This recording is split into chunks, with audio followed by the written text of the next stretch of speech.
अब जितना भी प्लॉट होगा उसको नए सिरे से फिर से नंबर दिया जाएगा हर प्लॉट को। जैसे डिविजनल सर्वे में भी आप लोग मैप में देखते होंगे जो नक्शा है उसमें कि हर प्लॉट को एक नंबर दिया हुआ है। तो अब जो नंबरिंग होगा ये नए तरीके से होगा, हर प्लॉट को एक नया नंबर दिया जाएगा।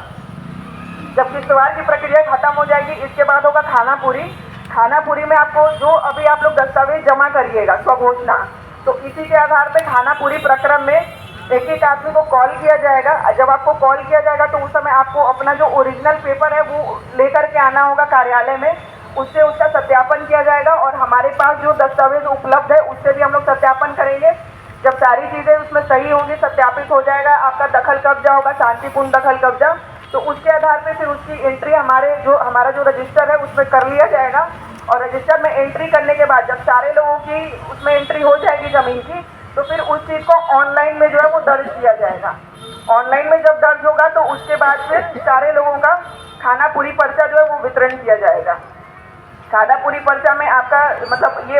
आप मान लीजिए कि वो आपका खतियान है, वो फाइनल नहीं है, लेकिन खतियान आपको सारे लोगों को अलग अलग उनके ज़मीन का खतियान जो है वो दिया जाएगा।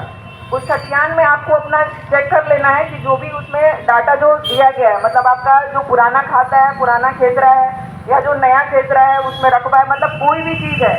आप उसमें एक बार चेक कर लीजिए कि कहीं कोई त्रुटि तो नहीं रह गई है, किसी के नाम में कोई गड़बड़ी तो नहीं है, या किसी के पिता के नाम में, या फिर मान लीजिए कि किसी का पता है उसमें कुछ गड़बड़ी तो नहीं हुई है।